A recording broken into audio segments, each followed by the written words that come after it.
cái gì đây đã tê với rồi nó nhưng mà chắc cần xin được gì đâu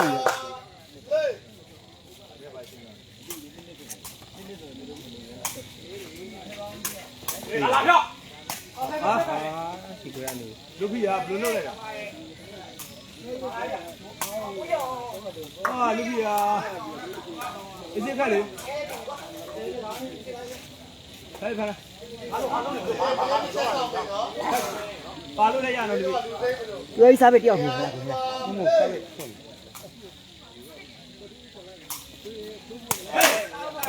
오늘 사비로 먹어. 내가 원하는 거 봐. 띠도 하나니 너 띠도 저는 넣으면. 이 빈도 이나.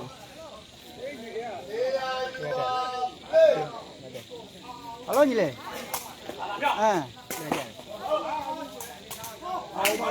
udah bakal 아우가 배. 이봐. udah bakal mama di kurang 아우가 배배. 아우가 디배라. 아우가 호바. 아우가 호바. cái 아우가 베제시야 나. ok ok cô đi mà chi mà nó cô đi cái thứ mà miếng này nhá anh đi cho bé cái để tháo xí. rồi đi để qua mà đi anh đi cho bé cái để tháo xí. ok nhìn chơi với là đồ đi chơi nhìn xuống đi chơi nhìn nó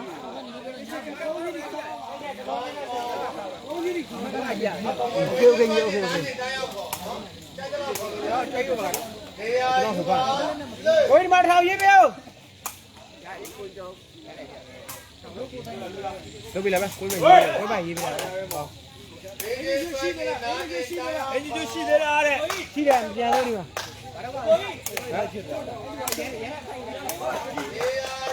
चलो मैं जुड़ा हूँ alo nhìn mua là nhìn चलो मैं जुड़ा मेरा है कोई चल मैं चलो मैं जुड़ी हूँ ना कोई ना मैं ok तू ना जुड़ा है ना तू जुड़ा है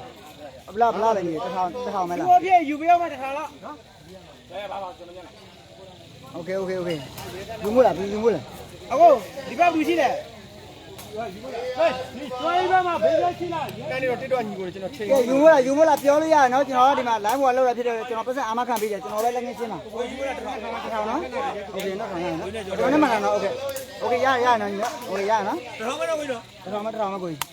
okay okay ကဲအမကတော့2-1မှာထူးလည်းမ2-1ပါပဲနော် ကိုဘက်ကကျွေးတယ် ဒီဘက်ကျွေး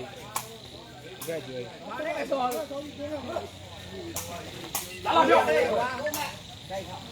ဒါကနေရကိုကျွေးကြောင်းဝင်နေနေ ဒီမရှုဘူးလီမှာမျိုးခဏနဲ့တက်ဆက်လာမှာဘေးကြီးလောက်ပြီး ဒီကိုနဲ့ကျွေးရေးတေဝဲကွာဒီကိုဘက်ကကျွေးဒီမှာ9သိန်းရပြီတော့ဗောနော်ဘာမျိုးလဲဘယ်ဖက်ကိုဘယ်ဒီကိုဘက်ကမကြည့်အ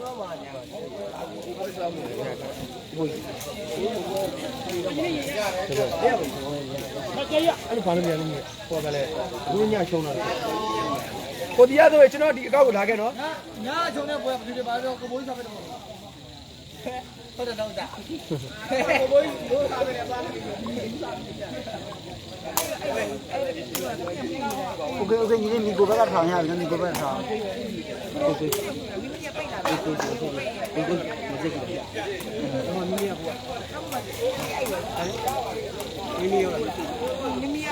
ရတယ်ညီလေးကွင်းထဲမှာကိုကြီးအတီးပြထားရတယ်ဆန္ဒကလည်းကိုကြီးရမှာ တဲ့ဝဲည9ပွဲရှိပါတယ်နော်9ပွဲရှိပါတယ်လိုင်းသာအကြောင်းသားတို့ပွဲရှိမယ်ကျွန်တော်တို့ပွဲရှိမယ်ကျေးတွေအကုန်ကောင်းတယ်ဗျာနော်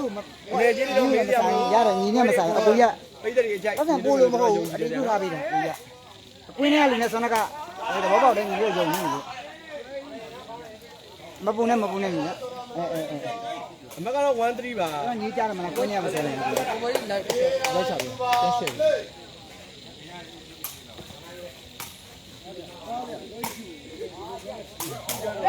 ကေ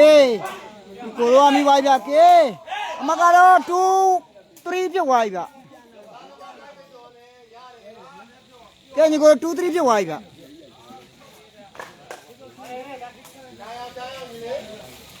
ကျွန်တော်တို့ကလိုက်တာလွင့်တာဘယ်ကစားသမားဘယ်သူမှတယောက်မှသိဘူးကျွန်တော်တို့ကအဲ့ဒီညို့တွေဖြစ်ကုန်ပြီနှစ်ဖက်လုံးက3ရောပြတ်သွားပြီဗျာညီကိုရေ3ရောပါ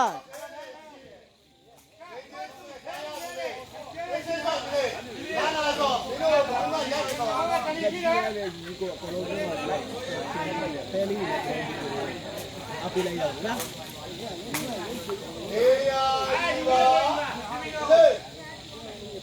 မတ်တို့3ရောပဲဗျာနော်ဘယ်ဘက်ကကြိုက်ရင်ညီကိုဆက်သွယ်လာလို့ရတယ်ဗျာနော်3ရောပါပဲဗျာ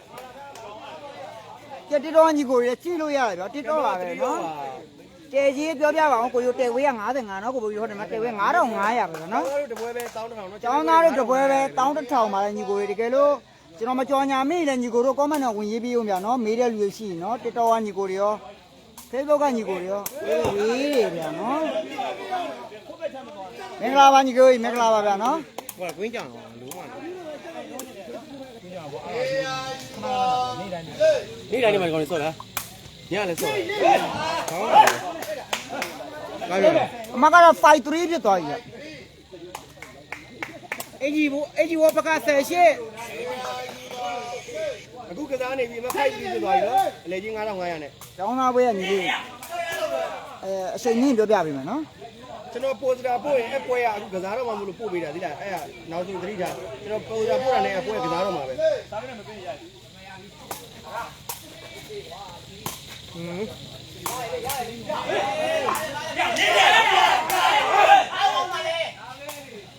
အရန်ကောင်းနေမိကညီကိုနော် လောင်ဝင်နဲ့လောင်ရပါတယ်ဗျာနော် မိကိုမြန်မာဝင်9သိန်းရှိတယ်ဒါပဲတကားပြောပြီဒါကြီးကလက်မှာဝေးဝေးဒါကြီးကလက်မှာမြန်မာဝင်နဲ့ဆိုရင်ယူမလားမြန်မာဝင်နဲ့ဆိုရင် ကျွဲကြီးဟုတ်ပါတယ်ဗျာနော်ဒါကတော့ဒါကျွဲကြီးတို့ အမကဖိုက်ဘူးနည်းနည်းဖဲဆွေးရဖိုက် ဘယ်ပွဲလဲညီလေးဘယ်ပွဲလဲမသိညီလေး ကောင်းတယ်ကွာ အမကတော့64ပါဗျာကိုကြီးစော်တွေဒါကတော့ရှုံမလီပြောင်းနေဗျာနော်ကိုကြီးစော်တွေကျွန်တော်ရှုံမလီပြောင်းနေကိုစော်တွေကျွန်တော်တို့ကနဲ့နေဗျာမနေ့တနေ့မှနေဆက်အခုကတော့ရှုံမလီပြောင်းနေဗျာနော် ပြလိုက်မယ်ဒီကလောလောဆယ်မတက်သေးဘူး အမကတော့74ပါဗျာ ကျွန်တော်7ဖို့ပါ ကျွန်တော်ဘာပြောင်းနေရကျွန်တော် ဘာလို့ပါလဲဘုံတို့မိုင်းပြောတယ်ကျွန်တော်ကဝင်နေဆုံးမှာအခုဒီညပြန်လာမယ်တက်လာအဲ့ဒီပြန်လာမယ်ဒီပြန်လာမှာဟိုကောင်လေးလာတယ်အဲ့ဒါအဲ့ဒိုးနဲ့ရှင်းခဲ့တဲ့ကောင်လေးဒီနေ့ပြန်လာမယ်7ဖို့ဖြစ်သွားတယ်9လောက်နေတယ်အမဘယ်လိုလုပ်ကြမလဲဒီရက်ပတ်ရှိတယ်မဟုတ်ဘူးဟိုလည်းဒီလောက်ကြ ဒီလိုလည်းဟိုသူပြန်ရပြီတော့တော့မှလည်းအမအေးအမတူလို့ပါလို့ယူမဲလို့ရှိတာတော့ပါလို့ယူမဲလို့ရှိတာထည့်နေတယ်ဘယ်နဲ့ယူမဲပဲပြောတာ အေးတို့ဒီမှာကိုင်းနေကြတော့တော်မ ဆွေးရ7မရှိဝင်နေမရှိဘူး ဟိုရအဲ့ဒါကိုလောက်ပြရမယ်ရှိ ဟောဒီမြန် အမက57ပါဗျာ57ပါ 67တော့ထုတ်လို့ရတယ် စိတ်ထဲမှာတော့တမျိုးကြီးပဲဒီရောက်ကမှမိုက်ပုံး ဘယ် ဆက် နဲ့ယူမဲပြောတာ အိမ်ဘုံပြောအိမ်ဖုံးဆက်အောင်မယ်ကိုဖုံးဆက်အောင်အိမ်ငါလည်းနောက်ဒီတော့မှဆိုရင်တော့ကိုပြင်ဆင်းသွား ဟုတ်လားဟုတ်ကဲ့ကို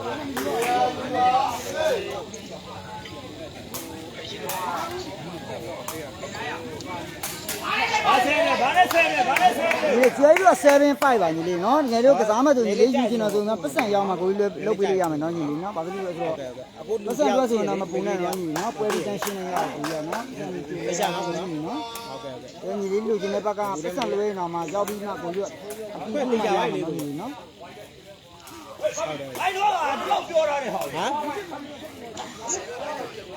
ဟုတ်တယ်ဘူးနဲ့နော်ကျွန်တော် line မတိတ်ပေးကိုတစ်ချက်လေးစောက်ကြည့်ပြီလားနော်ဗောနော်တော့ကောက်လေနော် ကျွန်တော်ဒီကန်ထွက်မဲ့ပွဲတွေလေ ရတယ်ညီလေးတန်းထားရေရတယ်ညီလေးနော်ရတယ်နော်ညီလေးတန်းထားနော်ရတယ်နော် ဒီကလေးရဲ့ပရိမဆုံးတင်ဝဲပါဗျာနော်ဒါပြီးတော့တင်ဝဲကောင်းတွေအများကြီးရှိပါသေးတယ်တိုင်းသာချောင်းသားတို့ပွဲတွေနဲ့ဒူးဖြစ်ပါတယ်ခုနကကျေးတွေလည်းကောင်းလို့ကစားသမားတွေကတော့ဒါကျွန်တော်တို့မာချိုင်းကစားသမားတွေကလည်းအတိများမယ်ဗျာနေ့တိုင်းခက်နေတော့ကျန်တဲ့ကလေးတွေကမသိဘူးဆိုမှတော်တော်ကောင်းကြတယ်နော် ဟုတ်တယ်ဗျကျွန်တော်တို့ကမသိဘူးဗျ ကစားသမားတွေတော်တော်ကောင်းနေတယ်နော်ကလေးတွေဒါညကျွန်တော်နဲ့တောင်းကနေဟိုဘက်သူ့ကိုရှုံးထားတယ်ဗျာနော် ဟုတ်လားတော့ကောင်းတယ်ဗျ ဘေးကြီးတွေနဲ့ရှုံးထားပါတယ် ကေမအားဆိုင်ကိုပဲ အတန်းမဟုတ်တာ ဟုတ်ပါမလားဒီညတော့တေဝဲ10ပွဲရှိတယ်ပြောရနော်ကဲမကတော့67ပါဗျတက်တော်ညီကိုလာ67ပါဗျ ဒါလေ အဲ့လိုအမြဲတမ်း အဲ့စီလို့မဟုတ်ဘူးလေငါတို့ကဒီကကန်စီလို့မဟုတ်ဘူးပြန်ဝေးရတယ်ရောင်းလို့ရတယ်ဟင်ဟိုင်းလိုက်မယ်အဲ့ထိနေတယ်ဒါမှ55နာလောက်ဘာဖြစ်လဲဒီနေ့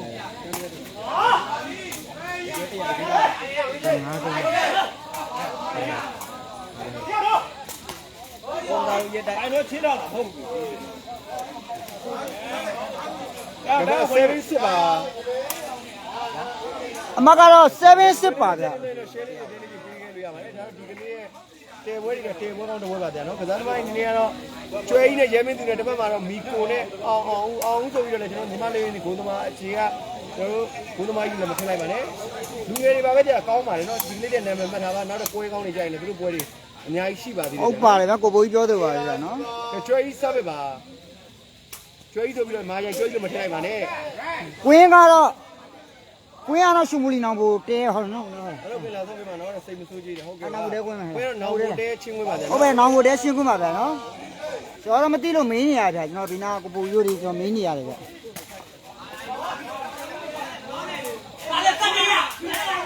ဒီမှာကတော့7 over ပါဗျာ7 over တဲဝဲမင်းက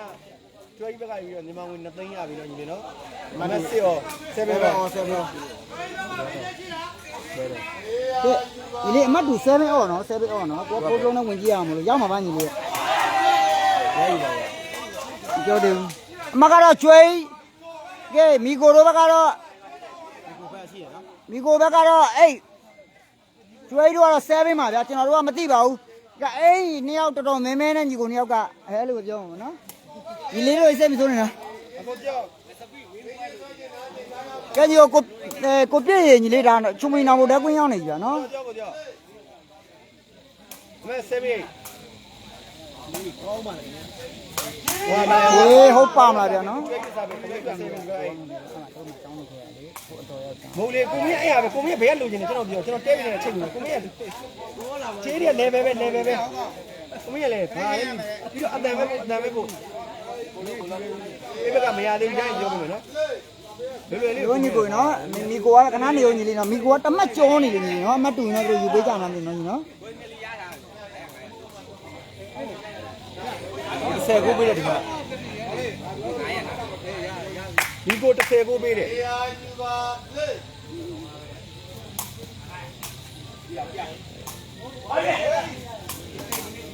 ကဲဒါမဲ့နဲ့ဒီလေးခဏအမတ်ကတမတ်ကွာနေနော်ညီနော်ကြားလား ကိုကြီးကိုတီးကျင်တယ်ဟုတ်ကဲ့ပါ ဘာလို့တော့အမတ်တူကိုခေါ်အော်ပေးမလို့နော် တီးလို့မရပါဘူး ဟမ် ကျွန်တော်တီးတဲ့လူကတော့အဓိကတဲ့လူတွေမဟုတ်ပါဘူး ဟုတ်တယ်ညီလေးအိမ်ရှင်နေမှာအောင်ဦးနဲ့မိကိုဟလားဟုတ်တယ်အောင်ဦးနဲ့ဘက်ကကျွေးနဲ့ ဟဲ့မင်းဟဲ့10ကိုသူယူပါဒီမှာလေဘယ်လောက်လဲ ကသိမ်းပဲပေါ့အော်အများကြီးတော့မယူလေကိုကြီး ဘယ်ဘယ်ဘယ်ရထည့်လိုက်မလို့နော် လောလောဆယ်မီကိုဘက်က10ကိုပေးတယ်သိမ်းရမယ်လို့ပြော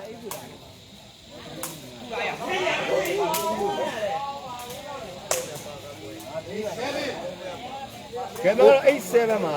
ကိုမေးကျွန်တော်ကစစ်တလာနော် ဒီ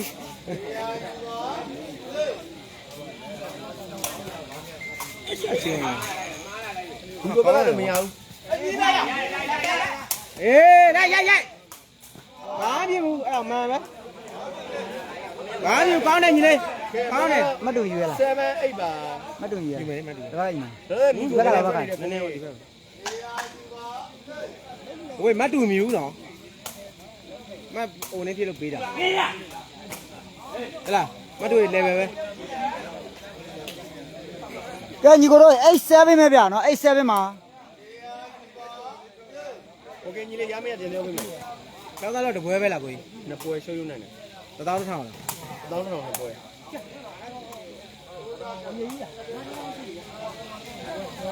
ကျောင်းသားတို့ပွဲလည်းရှိတယ်ဗျာနော်ညီကိုတို့တွေ ရှင်းတယ်အကုန်ကောင်းတယ်နော်ကစားသမားတွေကတိတ်မသိရလို့ဒါမသိဘူးဆိုပေမဲ့ကစားသမားတွေကအကုန်လုံးတွေ့တဲ့အတိုင်းပဲနော်ကျွန်တော်တို့မာချိုင်းကစားသမားတွေလည်းမကွာဘူးကြာနော်အနိုင်ပိုက်စားပေးအကုန်ရှိတယ်ဗျာ စားပေးပို့အောင်ကျန်းသေးရရက်ကောင်တွေ ကျဲတယ်နော်အဲ့တော့ကိုယ့်ကိုနာမည်လေးတွေမှတ်ထားအောင်လောင်းပါလေအဲ့လိုကြောက်ရသူတို့တယ်ပြီးချတဲ့တော့ရှင်းနေလည်းကောင်းလို့ကစားအားတွေကတွေ့တဲ့အတိုင်းပဲကြာနော် 10နှစ်စားရမတေးပြီ ဒိုင်းပေါ်မှာတိတ်မရောက်ကြလို့ရ ငါဒီမှာအင်ကြီးချိုးဘက်ကပေါ့အင်ကြီးညလို့ဆိုတာ ဘက်က မ မသိဘူးတော့ပေါင်းတယ်ဒီကိုလည်းအဲ့ကောင်တွေတွေ့ဘက်က အေးအမေရပါမယ် နောက်7 8ပါကောင်းပါတယ်ဗျာနော်ကစားသမားနှစ်ဖက်သလုံးကစားတဲ့အညီကိုလေးတွေတကယ်ကောင်းပါတယ်ဆက်လက်ပြီးတော့ကြိုးစားတာပါကျွန်တော်အားပေးနေတယ်ဗါလို့ကောင်းတယ်ဗျာနော်စာပေအားတွေနောက်တဲ့ fight တဲ့ fight ဒါပေမဲ့အဲ့7ရောဘယ်ကကြိုက်လဲကိုမင်း အဲ့ဒါပါပဲ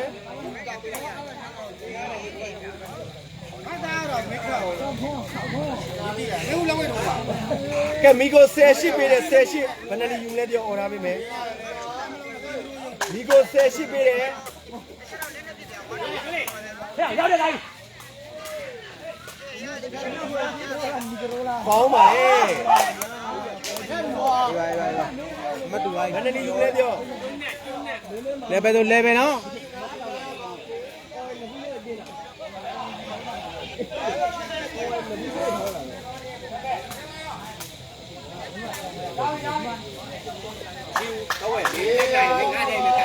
ကျွေးစားပါ အဲ့အောင်မဟုတ်လားကို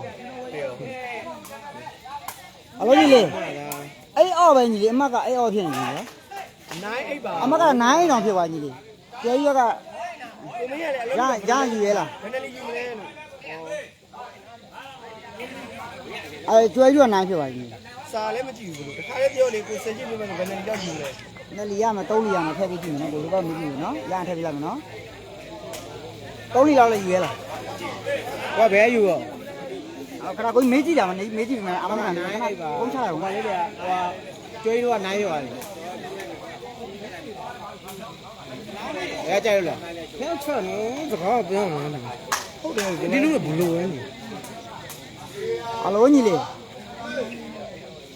အနာ9အိပ်ဖြစ်သွားညီလေး9အိပ်ဖြစ်သွားယူရဲလားညီလေးလိုက်ဖြစ်သွားမမီတော့ဘူးနော်ညအဲ့ဒါဘာလို့9အိပ်လောက်ဆိုနေခဲနေယူရဲတို့ ပဲရောက်ရင်ငါ့9လီဆို9လီ10လီဆို10လီလို့ရှာပေးလို့ အဲ့ဒါကိုကြီးကတမတ်ကွာလောက်ဆိုတော့နမတ်ကွာလောက်ဆိုတော့အမတ်တူယူရဲလားညီလေး ကျွေးတော့အမတ်ထင်းတက်သွား10မတ်ရှိမှ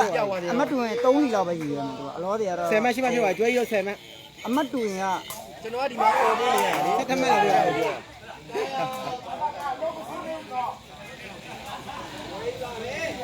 ဒီလေးကြီးအမတ်တွေကတအားတက်သွားပြီအဲကျွဲရိုးကအလဲပဲဒီဘက်ကအိတ်ဖြစ်သွားမမီတော့ညီလေးနော်ညီလေးပြောတဲ့ဘက်ကအမကတအားနိုင်နေကြ 11 8ပါ ဟုတ်ပါဗျာခေါင်းထဲမှာထားတယ် ရစီရတော့ အဲ့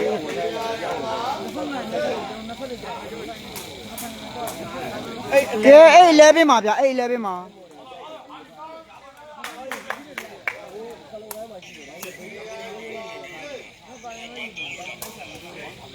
ကျွေးနဲ့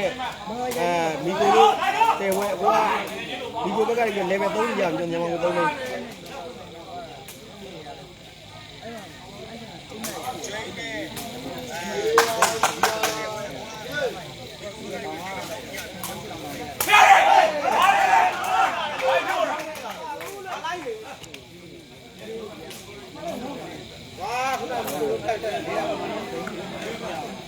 ကဲအမကတော့28ပါဗျ28ပါ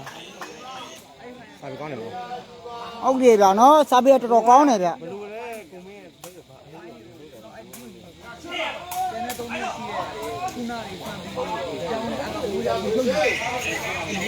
အမတ်ကွာဝိုက်သားလေးအမတ်တော်ကွာဝိုက်နော်အကြောင်းမလို့အမကကျတော့ကျွဲရိုးက11ဒီဘက်ကအိတ်ကျွဲရိုးက2ပြိုသွားပြီဒီဘက်ကဒီကိုတော့အိတ်ပဲကျန်နေကြရနော်ညီနော်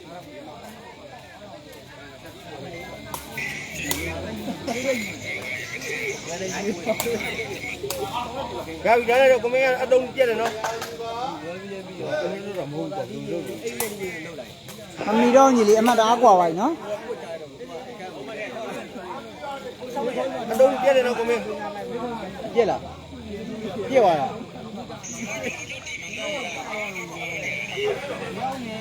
ကိုမင်းပဲယူမယ်ပြောလို့ကျွန်တော်တဲ့ပေးရလေအားလိုက်တော့အဲ့တုံးပြက်တယ်တရား ကဲအမကတော့လက်တူးပါဗျလက်တူးပါ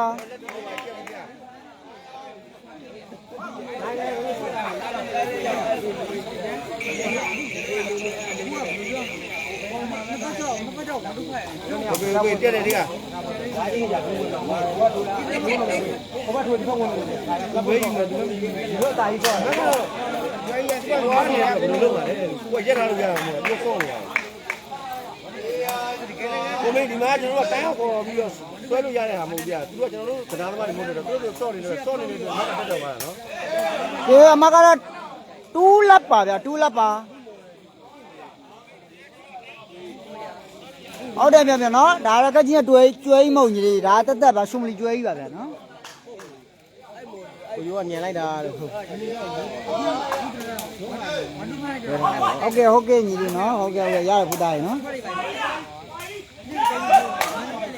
ဒီအမကတော့လက်တူးပါဗျာလက်တူးပါ ကောင်းတယ်ဗျာဆော့ဟိုးလိုက်တာညီတွေရပြင်ပြီးတမျိုးဒီလောက်ရလား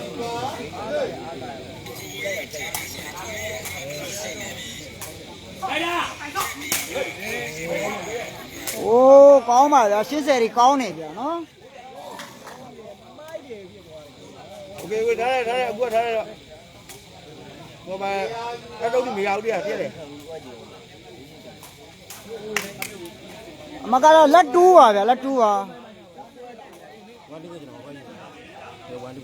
2ဟဲ့ အမက1 2ပါ မေးတာမေးကြလား သူကဆွေးကြီးချာဒီလက်ရှိနေတာကျွေးကြီးတင်နေတယ်ပြည့်တယ်နော်ဒီပြည့်တယ် မလို့ပါဘူးပွဲရလိမ့်မယ်ပါပဲမလေးနည်းကြောက်ပါဒီကတော့တော်တော်ကောင်းတယ်အမကတော့ပွဲတန်းမှာ မနေ့ကတော့လာဖို့မွေးသားမလားတဲ့မိုင်းပေးတယ်ဒီကိုကြီးရတယ်ဒီလေးနဲ့မင်းကြီးဟုတ်လဲတော့ဟာဒီလိုချက်ထိုင်းနိုင်ငံမှာအလုံးလုံးဖို့ ဟောတားလေး ဒီကြီးကစက်ကလိုက်တာသူကထိုင်းကြလာပြီလားဒီကောင်းနေပါ အေးငါနောင်မင်းတို့နဲ့ဝေးတာငါတော့နောင်ဘူးလေရအောင် ညက်တယ်ပွဲကိုပွဲရှိပါကြနော် သူကလေးနောင်ဘူးလေကွန်းမှာ လေကြီးတွေအဲ့ဒါညာတော့ကျောင်းတော်ပွဲအချင်းများလို့ပေါ့နော်ဒီနေ့ပွဲရတော့ မင်းကဘယ်နာမှာမင်းက ကျွန်တော်ပွဲဆိုလဲ9500ကျန်နော်ညာကြီး ဘမ်ပိန်ဒီစုကလေးနားမှာဗလားဟုတ်တယ် ဝယ်ဆောင်လို့မင်းမခိုးတဲ့တနားဟုတ် မင်း location ပို့ကြမင်း location ပို့ကြအေး location ပို့ကြ နော်တွဲတက်မှာ အေးဟုတ်တယ်ရှင်းဝိုင်းမှာတီးဦးကပြန်နေပြန်အေးဟုတ်တယ်โอเคဒါပဲ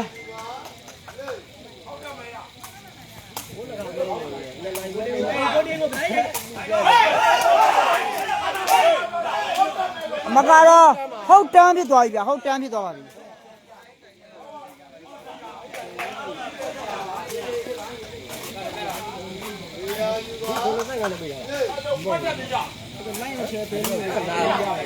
အခုကြာတန်းနှစ်ပွဲဟလာမလားညကိုဘိုးကြီး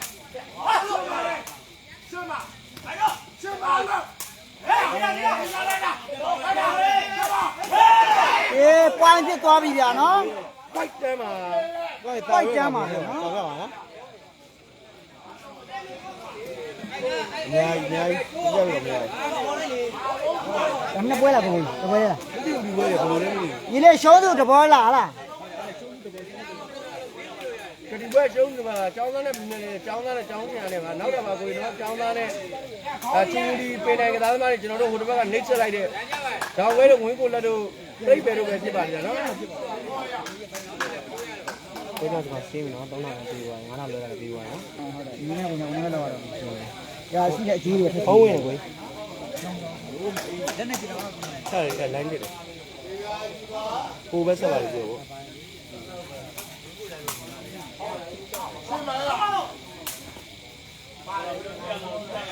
ကဲမတန်းပိုက်ပါ မလို့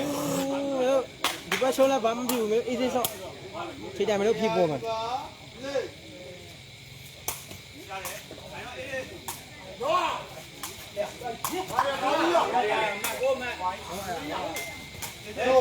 ီချက်အသာယူ ဝမ်းပိုက်ပါ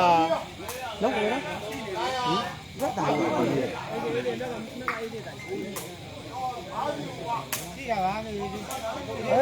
နော်ဒီနိုင်ငံလေးပါလာတယ် ပုံမှန်အဲ့ဒါပြီးကွန်မရှင်လေးပြုတ်တယ်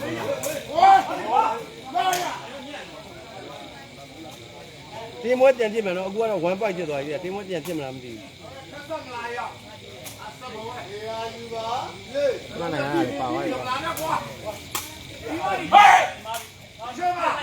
ကောင်းလိုက်တာဗျာနော် ဒီက600 900ဟုတ်လားဟုတ်လားဒီတစ်ခါလားပုံတာပါ ဒီလိုပဲလူကတော့အတိရသိမယ်အတိရသိတော့လည်းအကုန်လုံးဆွဲမှာပွဲတယ်တောင်းတယ်တာပီတယ်တာပီတော့ပွဲရှိတယ်ဒီဘက်လည်း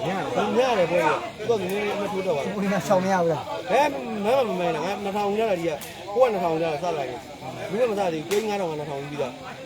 ငါမယူတော့ဘူးကျွန်တော်ပြီးတော့မှကြည့်တော့မယ်လို့တော့3000ပြီးတော့ဟိုက1000ပြီးတော့ဟိုနိုင်ပါပြီ အကုန်မပြန်လာရဲွယ်လား ဒီပွဲလေဒီပွဲမစားသေးဘူးဒီက ဟာအေးစေး ဒီပြန်တင်းမှာလားကဲပွဲတော့ပြန်မတင်းတော့ဘူးကြာနော်ကဲအားလုံးပဲဟဲ့ဟိုချစ်ကိုငါတို့ဘက်ဆောင်မလဲရောက်ပြီမှာကျွန်တော်တို့ဟဲ့မင်းတို့တော့ဆိုကဲအားလုံးပဲပွဲပြန်မတင်းတော့တဲ့အတွက်က ဲပွဲကပြန်မတင်းတော့ဗျာနော် ဘာလာရောက်ကြည့်တော့ ဟုတ်တယ်ညီလေးအမတ်ကြီးတွေဗျာနော်ညီလေးအမတ်ကြီးတွေဗျာနော် တ